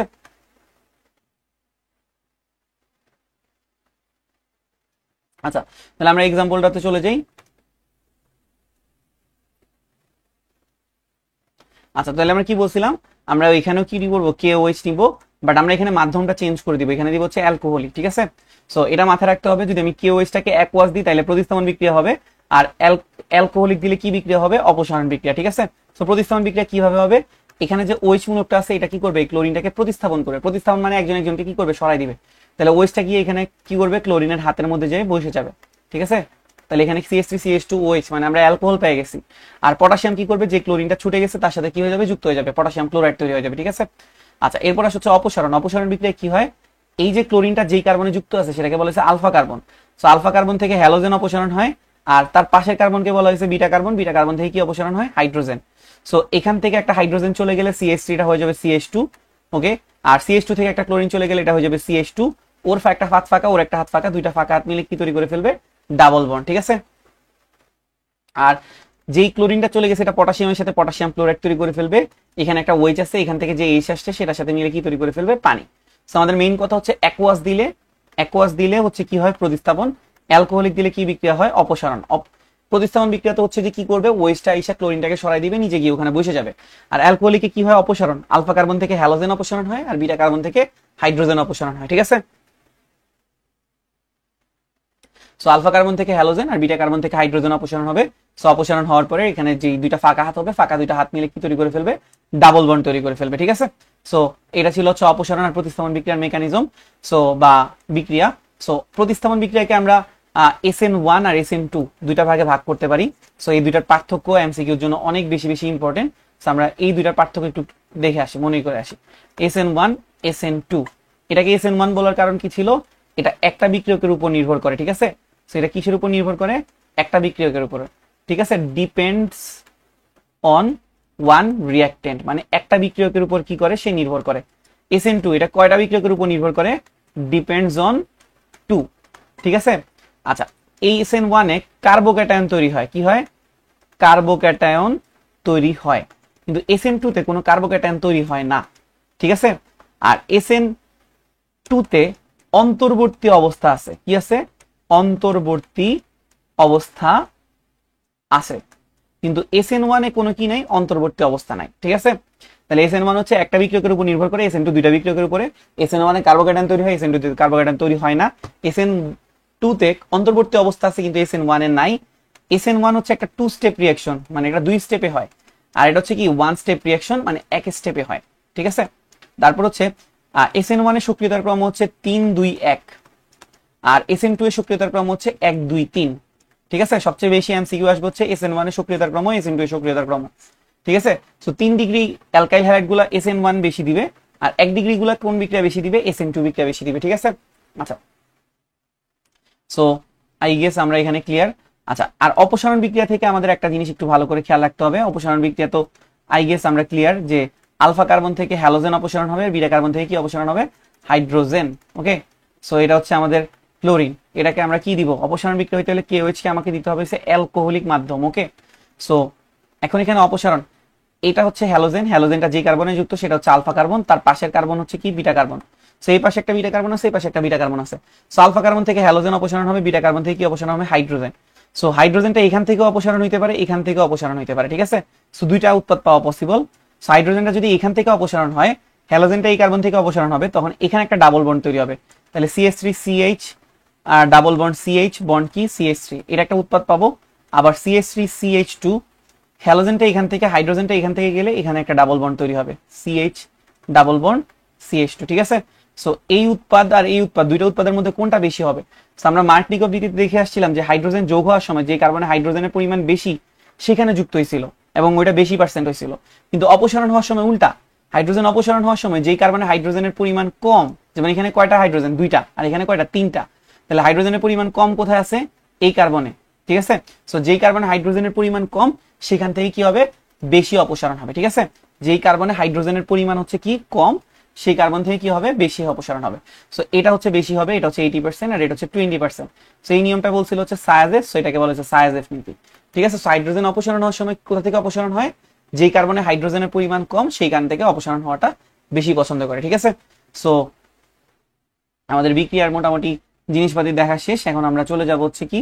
অ্যালকেন, অ্যালকিন আর হচ্ছে কি? অ্যালকাইনে। ঠিক আছে, সো অ্যালকেন, অ্যালকিন আর অ্যালকাইনে প্রত্যেকের কি আছে? স্পেশাল প্রস্তুতি আছে, তাই না? সো প্রস্তুতিগুলো সবাই ভালো করে দেখবো। আমি জাস্ট দুই একটা প্রস্তুতি বলবো। একটা তুমি এখান থেকে দেখবো হচ্ছে উর্স বিক্রিয়া। ঠিক আছে, উর্স বিক্রিয়া, উর্স বিক্রিয়া কি হয়েছিল? আমরা RX নিছিলাম আর সোডিয়াম নিছিলাম, আর কি মাধ্যম হিসেবে কি নিছিলাম? শুষ্ক ইথার। সেখানে কি হবে? এখানে সোডিয়াম যাওয়ার সময় এখান থেকে একটা X আর এখান থেকে একটা X নিয়ে চলে যাবে, NaX তৈরি করে ফেলবে, আর একটা হাত ফাঁকা, AR এর একটা হাত ফাঁকা কি তৈরি করে ফেলবে? R bond R। ঠিক আছে, সো উর্স বিক্রিয়াটা একটু ভালো করে দেখা লাগবে। উর্স বিক্রিয়াটা অনেক বেশি ইম্পর্টেন্ট। আর একটা বিক্রিয়া বেশি ইম্পর্টেন্ট, যেটা হচ্ছে ডিকার্বক্সিলেশন। ডিকার্বক্সিলেশন, ঠিক আছে, সবগুলো একটু দেখার চেষ্টা করবো, বাট এই দুটো সবচেয়ে বেশি ইম্পর্টেন্ট। এই দুটো আমি একটু রিকল করে দিচ্ছি। ধরো হচ্ছে CH3COO ডিকার্বক্সিলেশন বিক্রিয়া করতে হলে আমার কি নেওয়া লাগবে? Soda lime, NaOH CaO। ওকে, সো এখানে কি হবে? এখানে আমরা পাবো হচ্ছে CH4 আর NaOH CaO। এখানে NaO অংশটা কার সাথে চলে যাবে? COON এর সাথে, কি তৈরি করে ফেলবে? Na2CO3, আর CH3 এর সাথে কে বসে যাবে? H, কি তৈরি করে ফেলবে? CH4। সো ডিকার্বক্সিলেশন মানে হচ্ছে কার্বনের সংখ্যা কি করা? হ্রাস পাওয়া। এখানে কার্বনের সংখ্যা কয়টা ছিল? দুইটা। এখানে কার্বনের সংখ্যা আছে হচ্ছে কয়টা? একটা। যেহেতু কার্বনের সংখ্যা কি হয়ে গেছে? একটা কমে গেছে, তাই এটাকে বলা হয়েছে কি বিক্রিয়া? ডিকার্বক্সিলেশন বিক্রিয়া। ঠিক আছে, সো এখানে আমরা কি পাবো? উর্স বিক্রিয়া, ডিকার্বক্সিলেশন বিক্রিয়ার মাধ্যমে অ্যালকেন তৈরি করা যাবে উর্স বিক্রিয়ার মাধ্যমে। এছাড়া আছে হচ্ছে তোমার ক্লিমেনসন বিজারণ। ক্লিমেনসন বিজারণে আমরা কি করি? ক্লিমেনসন বিজারণে আমরা অ্যালডিহাইড অথবা কিটোন থেকে আমরা কি বানাই? অ্যালকেন বানাই। ঠিক আছে, এখানে আমরা কি করি? অ্যালডিহাইড অথবা কিটোন থেকে অ্যালকেনে পরিণত করি বিজারণ বিক্রিয়ার মাধ্যমে। ঠিক আছে, সেগুলো একটু দেখা লাগবে। আর হচ্ছে অ্যালকিন, তো অ্যালকিন আমরা কিভাবে তৈরি করি? অ্যালকিন তৈরি করার সিস্টেম আমরা একটু আগে দেখে আসছি অলরেডি, এই যে অপসারণ বিক্রিয়া করার মাধ্যমে। কিসের মাধ্যমে? অপসারণ বিক্রিয়া করার মাধ্যমে। ঠিক আছে, এই যে আমরা যে দেখলাম, এই যে একটা অ্যালকাইল হ্যালাইড, এখান থেকে অপসারণ বিক্রিয়ার মাধ্যমে কি তৈরি হয়ে গেছে? অ্যালকিন, ডাবল বন্ড তৈরি হয়ে গেছে। বা আমরা চাইলে অ্যালকোহল থেকেও কি করতে পারবো? অপসারণ বিক্রিয়া করাইতে পারবো। ঠিক আছে, যেমন CH3CH2OH, এখানে যদি আমরা কি করি? অপসারণ বিক্রিয়া করাই, সো এখান থেকে OH যাবে কি? এখান থেকে একটা H চলে যাবে, তাহলে এখানে কি হয়ে যাবে? CH2 ডাবল বন্ড CH2, আর H আর OH মিলে কি তৈরি করে ফেলবে? পানি। এখানে প্রভাবক হিসেবে কি দেওয়া লাগবে? Sulphuric acid. এই একটা এখানে কি হিসেবে কাজ করে? নিরোধক। নিরোধক মানে হচ্ছে কি করে? যে পানিটাকে কি করে ফেলে? শোষণ করে ফেলে। কি করে ফেলে? পানিটাকে শোষণ করে ফেলে। এখানে সালফিউরিক অ্যাসিড কি করবে? পানিটাকে শোষণ করে ফেলবে। আমরা এখান থেকে কি পাবো? অ্যালকিন। সেম ভাবে আমরা অ্যালকাইনও তৈরি করতে পারবো। ঠিক আছে, সো অ্যালকেন, অ্যালকিন, অ্যালকাইন তিনটারই মোটামুটি প্রস্তুতিগুলো একটু ভালো করে দেখবা। এদেরকে তিনটাকে কিভাবে শনাক্তকরণ করা হয় সেটা একটু ভালো করে দেখার চেষ্টা করবো। ঠিক আছে, সো অ্যালকেন, অ্যালকিনকে শনাক্ত করার জন্য আমরা ব্রোমিন পরীক্ষা করি। ঠিক আছে। সো আরেকটা হচ্ছে কি পরীক্ষা, বেয়ার পরীক্ষা, ঠিক আছে। সো অ্যালকেন অসম্পৃক্ত হাইড্রোকার্বন, এই জন্য সে কি করে না, ব্রোমিন পরীক্ষা দেয় না, ঠিক আছে। কিন্তু অ্যালকিন আর অ্যালকেন কি করে, ব্রোমিন পরীক্ষা দেয়, এবং ব্রোমিনে যে লাল বর্ণ সেটাকে কি করে ফেলে, বর্ণহীন করে ফেলে, কিন্তু অ্যালকেন পারে না। আর বেয়ার পরীক্ষা হচ্ছে কি জিনিস, এখানে হচ্ছে আমরা পটাশিয়াম পার ম্যাঙ্গানেট নেই, কি নেই, পটাশিয়াম পার ম্যাঙ্গানেট, এটার যে বেগুনি বা গোলাপি বর্ণ সেটা হচ্ছে অ্যালকিন আর অ্যালকাইন কি করে ফেলতে পারে, বর্ণহীন করে ফেলতে পারে, কিন্তু অ্যালকেন আর পারে না, ঠিক আছে। সো অ্যালকেন পারে না, সো অ্যালকেন কি করে না, কোনো অসম্পৃক্ততার পরীক্ষাগুলা দেয় না, কিন্তু অ্যালকিন আর অ্যালকাইন কি করে, পরীক্ষা দেয়, ঠিক আছে। সো অ্যালকিন হচ্ছে কি, অ্যালকেন হচ্ছে সম্পৃক্ত হাইড্রোকার্বন, আর অ্যালকিন আর অ্যালকাইন হচ্ছে অসম্পৃক্ত হাইড্রোকার্বন। সো অসম্পৃক্ত হাইড্রোকার্বন গুলো ব্রোমিন পরীক্ষার বেয়ার পরীক্ষা দেয়, কিন্তু সম্পৃক্ত হাইড্রোকার্বন ব্রোমিন আর বেয়ার পরীক্ষা দেয় না, তাদের বর্ণগুলো কি থাকে, অপরিবর্তিত থাকে বা বর্ণহীন থাকে, ঠিক আছে। সো শনাক্তকরণ বিক্রিয়াগুলো একটু দেখে নিবা, ওকে। সো এরপরে হচ্ছে আমাদের কি, প্রান্তীয় অ্যালকাইন গুলাকে আমরা কিভাবে শনাক্তকরণ করি, ঠিক আছে। প্রান্তীয় অ্যালকাইন, প্রান্তীয় অ্যালকাইন মানে হচ্ছে যে অ্যালকাইন গুলা কোথা থাকে, সাইডে থাকে, ঠিক আছে, যেমন সিএইচ ট্রিপল বন্ড সিএইচ, ঠিক আছে। সো এটাকে আমরা শনাক্ত করার জন্য কি কি ইউজ করছি, সোডিয়াম ইউজ করছি, তারপর হচ্ছে die amine silver chloride use করছি, তারপর আমরা এখানে ইউজ করছি হচ্ছে tetra amine copper chloride use করছি, ঠিক আছে। সো এই তিনটা জিনিস দিয়ে আমরা কি করছি, প্রান্তীয় অ্যালকিন গুলা শনাক্তকরণ করছি। প্রান্তীয় অ্যালকিন মানে হচ্ছে যে ট্রিপল বন্ড গুলা কোথায় থাকে, সাইডে থাকে, ঠিক আছে। সো এইটা দিয়ে এইটা দিয়ে এইটা দিয়ে তিনটা জিনিস দিয়ে আমরা কি করছি, প্রান্তীয় অ্যালকিন গুলা শনাক্তকরণ করছি। সোডিয়াম দিলে কি হবে, এখানে আমরা হাইড্রোজেন গ্যাসের বুদবুদ পাবো, সেই বুদবুদ দেখে বুঝে যাবো যে এখানে প্রান্তীয় অ্যালকিন আছে। এখানে আমরা কি পাবো, সিলভারের অদক্ষেপ পাবো, সাদা অদক্ষেপ, আর এখানে আমরা কপার অক্সাইডের লালচে বাদামি অদক্ষেপ পাবো, ঠিক আছে। তাহলে এই তিনটা জিনিস দিয়ে আমরা বুঝে যাবো যে এখানে প্রান্তীয় অ্যালকাইন আছে, ঠিক আছে। আচ্ছা, এবার হচ্ছে আমরা চলে যাব হচ্ছে কিসে, অ্যালকাইল হ্যালাইডে, ঠিক আছে। কোথায় চলে যাব, অ্যালকাইল হ্যালাইডে। সো অ্যালকাইল হ্যালাইড আমরা অনেকভাবে তৈরি করতে পারি, বেসিক্যালি আমি একটু জাস্ট রিকল করবো হচ্ছে অ্যালকোহল থেকে, ঠিক আছে। অ্যালকোহলের সাথে আমরা HCl এর বিক্রিয়া করাই দিয়ে অ্যালকাইল হ্যালাইড তৈরি করতে পারবো, CH3Cl হবে, ঠিক আছে। আবার PCl5 দিয়ে তৈরি করতে পারবো, PCl3 দিয়ে তৈরি করতে পারবো, SOCl2 মানে থায়োনিল ক্লোরাইড দিয়ে তৈরি করতে পারবো, ঠিক আছে। সবগুলোতে এই সেম উৎপাদটা তৈরি হবে, ঠিক আছে। সেখান থেকে আমাদের অ্যালকাইল হ্যালাইডের প্রস্তুতি হয়ে গেছে। আচ্ছা, অ্যালকাইল হ্যালাইড শনাক্তকরণ করার জন্য আমরা একটা পরীক্ষা ইউজ করি, যেটার নাম হচ্ছে কি, কার্বিলামিন পরীক্ষা, ঠিক আছে। কি পরীক্ষা, কার্বিলামিন পরীক্ষা। এটা বেসিক্যালি হচ্ছে অ্যামিন শনাক্ত করার জন্য আবিষ্কার করা হয়েছিল, বাট আমরা এখানে কি করি, এই অ্যালকাইল হ্যালাইড শনাক্তকরণ করার জন্য আমরা এটা ইউজ করি, ওকে। আচ্ছা, অ্যালকাইল হ্যালাইডের জিনিসগুলো একটু বই থেকে দেখে নিবা। এরপর হচ্ছে অ্যালকোহল, ঠিক আছে, অ্যালকোহল, ওকে। সো অ্যালকোহল কিভাবে প্রস্তুত করা হবে এটা আমরা দেখে আসছি, যে অ্যালকাইল হ্যালাইডের আমরা প্রতিস্থাপন করছিলাম, আর কি আজকে কি তৈরি হয়েছিল, অ্যালকোহল তৈরি হয়েছিল, ঠিক আছে। সো অ্যালকাইল হ্যালাইডেরটা আমরা মাত্র দেখে আসছি, যেটাকে কি করতে হবে, প্রতিস্থাপন করার জন্য আমাকে কি দিতে হবে, KOH অ্যাকুয়াস। আবার আমরা কি দেখছি, যে অ্যালডিহাইড অথবা কিটোনের সাথে যখন আমি কি করব, গ্রিগনাট বিকারকের বিক্রিয়া করাই দিব, মনে আছে না, যে 1 ডিগ্রি 2 ডিগ্রি 3 ডিগ্রি অ্যালকোহল তৈরি ছিল, ঠিক আছে। অ্যালডিহাইড অথবা কিটোনের সাথে গ্রিগনাট বিকারকের বিক্রিয়া করাইছিলাম আর কি 1 ডিগ্রি 2 ডিগ্রি আর 3 ডিগ্রি অ্যালকোহল তৈরি ছিল।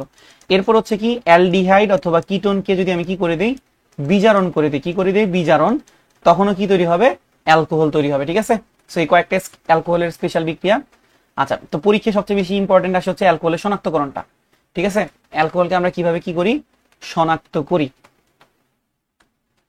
সো অ্যালকোহলের শনাক্তকরণ করার জন্য আমরা কি ইউজ করি, অ্যালকোহল শনাক্তকরণ করার জন্য আমরা ইউজ করেছি সোডিয়াম, ঠিক আছে। কি দিয়ে, সোডিয়াম দিয়ে। সোডিয়ামের সাথে যখন আমি অ্যালকোহলকে কি করাই দিব, বিক্রিয়া করাই দিব, সো সোডিয়াম কি করবে, হাইড্রোজেনকে সরাই দিবে, এখান থেকে হাইড্রোজেন গ্যাসের কি পাওয়া যাবে, বুদবুদ পাওয়া যাবে, ঠিক আছে। আবার অ্যালকোহলকে শনাক্ত করার জন্য আমরা কি ইউজ করি, PCl5 ইউজ করি, কি ইউজ করি, PCl5, ঠিক আছে। এখান থেকে আমরা কি পাবো, CH3Cl HCl, ঠিক আছে, আর পাবো হচ্ছে POCl3। এই যে HCl টা তৈরি হয়েছে, এই HCl টা বোঝার জন্য আমরা এখানে কি করি, কিছুটা অ্যামোনিয়া অ্যাড করতাম। অ্যামোনিয়ার HCl বিক্রিয়া করে কি তৈরি করে ফেলবে, অ্যামোনিয়াম ক্লোরাইডের সাদা ধোঁয়া। তো এখান থেকে আমরা বুঝে যাবো যে কি আছে, অ্যালকোহল আছে। সো দুইটা উপায় অ্যালকোহল শনাক্তকরণ করার, একটা হচ্ছে কি, সোডিয়াম দিলে হাইড্রোজেনকে সরাই দিবে, হাইড্রোজেন গ্যাসের বুদবুদ হবে। PCl5 দিলে হচ্ছে কি তৈরি করবে, HCl, যেটা হচ্ছে অ্যামোনিয়া দিলে কি তৈরি করবে, অ্যামোনিয়াম ক্লোরাইডের সাদা ধোঁয়া, ঠিক আছে। আমরা অ্যালকোহলকে শনাক্তকরণ করে ফেলছি, কিন্তু আমি যদি 1 ডিগ্রি 2 ডিগ্রি 3 ডিগ্রি অ্যালকোহলকে আলাদা করতে চাই, তাহলে আমাদের কি করা লাগতো, লুকাস বিকারকের সাথে বিক্রিয়া করা লাগতো, ঠিক আছে, বা পরীক্ষা করা লাগতো। তো লুকাস বিকারকের সংকেত কি ছিল, অনাদ্র জিঙ্ক ক্লোরাইড আর HCl এর মিশ্রণটাকে কি বলা হয়, লুকাস বিকারক।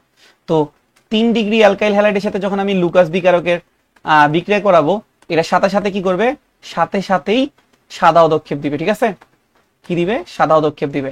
2 ডিগ্রির সাথে যদি আমি লুকাস বিকারকের বিক্রিয়া করাই দিই, এটা সাদা পদক্ষেপ দিতে 5 থেকে 10 মিনিট টাইম লাগবে। আর যদি আমার কাছে 1 ডিগ্রি থাকে, এটাকে আমি যদি লুকাস বিকারকের সাথে বিক্রিয়া করাই দিই, তাহলে এটা কয়েক ঘন্টা লাগবে। সাদা পদক্ষেপ দিতে কতক্ষণ লাগবে, কয়েক ঘন্টা। ঠিক আছে, সো 3 ডিগ্রি হলে সাথে সাথে দিবে, 2 ডিগ্রি দিতে 5 থেকে 10 মিনিট টাইম লাগবে, 1 ডিগ্রি দিলে কয়েক ঘন্টা পরে দেয় সাদা পদক্ষেপ দিবে। ঠিক আছে, সেগুলো এমসিকিউর জন্য অনেক বেশি ইম্পর্টেন্ট। আচ্ছা, তারপরে হচ্ছে অ্যালকোহলের পরে হচ্ছে অ্যালডিহাইড আর কিটোন। ঠিক আছে, অ্যালডিহাইড আর কিটোন কিভাবে তৈরি করবা, আমরা অলরেডি তৈরি করছিলাম অ্যালকিন থেকে। অ্যালকিনের সাথে আমরা যখন ওজন যোগ করছিলাম, আই গেস তোমাদের সবারই মনে আছে যে আমরা এখান থেকে কি পাইছি, অ্যালডিহাইড পাইছি আর কি পাইছি, কিটোন। অ্যালডিহাইড পাইতে হলে আমাদের কি করতে হবে, নর্মাল অ্যালকিন নিতে হবে, আর কিটোন নিতে হলে পাইতে হলে অবশ্যই আমাদের শাখাযুক্ত অ্যালকিন নিতে হবে। ঠিক আছে, আচ্ছা, আরেকটা উপায় হচ্ছে অ্যালকোহলকে আমরা যদি কি করে দিই, জারণ করি, কি করি, জারণ করি, তখন আমাদের কি তৈরি হবে, অ্যালডিহাইড তৈরি হবে, আর কি তৈরি হবে, কিটোন তৈরি হবে। ঠিক আছে, আচ্ছা, তারপর হচ্ছে অ্যালকাইনের আদ্র বিশ্লেষণ করলে, অ্যালকাইনের কি করলে, আদ্র বিশ্লেষণ মানে পানি যোগ করলেও কি তৈরি হবে, অ্যালডিহাইড অথবা কিটোন তৈরি হবে। ঠিক আছে, তো এরকম আমাদের অনেকগুলো জিনিস ছিল। সো এখানে সবচেয়ে বেশি ইম্পর্টেন্ট হচ্ছে কি, অ্যালডিহাইড অথবা কিটোনের শনাক্তকরণ। ঠিক আছে, সো অ্যালডিহাইড অথবা কিটোনকে আমরা যদি কি করি, অ্যালডিহাইড অথবা কিটোন দুইজনের কাছে কি আছে, সি ডাবল বন্ড ও মূলক আছে। কি আছে, সি ডাবল বন্ড ও মূলক, এটাকে বলা হচ্ছে কার্বনিল মূলক। কি মূলক আছে, কার্বনিল মূলক। ঠিক আছে, সি ডাবল বন্ড কি মূলক আছে, এদের সবার কাছেই, দুজনের কাছে সি ডাবল বন্ড ও মূলক, এটাকে আমরা কি বলি, কার্বনিল মূলক। ঠিক আছে, দুইজনের কাছে কার্বনিল মূলক আছে। এই কার্বনিল মূলক যাদের কাছে থাকে তারা কি করে, 2,4-DNPH, এটার নাম হচ্ছে 2,4-ডাইনাইট্রোফিনাইল হাইড্রাজিন, এটার সাথে কি করে, হলুদ বর্ণের পদক্ষেপ দেয়। কি দেয়, হলুদ পদক্ষেপ দেয়। ঠিক আছে, অ্যালডিহাইড অথবা কিটোন 2,4-DNPH ডাইনাইট্রোফিনাইল হাইড্রাজিনের সাথে কি করে, হলুদ পদক্ষেপ দেয়। ঠিক আছে, সো অ্যালডিহাইড ও হলুদ পদক্ষেপ দেয়, কিটোন ও হলুদ পদক্ষেপ দেয়। মানে মেইন কথা হচ্ছে যাদের কাছে কার্বনিল মূলক আছে, দুইজনের কাছেই আছে, সো ওরা কি করবে, হলুদ পদক্ষেপ দিবে। এখন তুমি অ্যালডিহাইড আর কিটোনকে আলাদা করতে পারছো, কিন্তু শুধু অ্যালডিহাইড বা শুধু কিটোন এদেরকে কি করতে পারো না, আলাদা করতে পারো না। সো শুধু অ্যালডিহাইড আর শুধু কিটোনকে যদি তোমার আলাদা করতে হয়, তো এটার জন্য আমরা ইউজ করি হচ্ছে কি, একটা হচ্ছে টলেন বিকারক। ঠিক আছে, টলেন বিকারক, টলেন বিকারকের সংকেত হচ্ছে কি, ডাইঅ্যামিন সিলভার হাইড্রোক্সাইড। ওকে, সো আমরা অ্যালডিহাইডকে টলেন বিকারকের সাথে বিক্রিয়া করাই দিলে কি পড়বে, আমাদের সিলভারের সিলভার পদক্ষেপ পড়বে। ঠিক আছে, এই পদক্ষেপের এই বিক্রিয়ার নাম হচ্ছে কি, টলেন বিকারক পরীক্ষা অথবা সিলভার দর্পণ পরীক্ষা। তো অ্যালডিহাইড কি করে, এই টলেন বিকারকের সাথে বিক্রিয়া করে সিলভার পদক্ষেপ দেয়। ঠিক আছে, আরেকটা পরীক্ষা হচ্ছে ফেলিং দ্রবণ পরীক্ষা। ফেলিং দ্রবণ, ফেলিং দ্রবণ, ফেলিং দ্রবণের সংকেত ফিক্স না, বাট আমরা যেটা পড়ি সেটা হচ্ছে কপার অক্সাইড, কপার হাইড্রোক্সাইড আর হচ্ছে কস্টিক সোডা, এই দুটোকে একত্রে ফেলিং দ্রবণ বলে।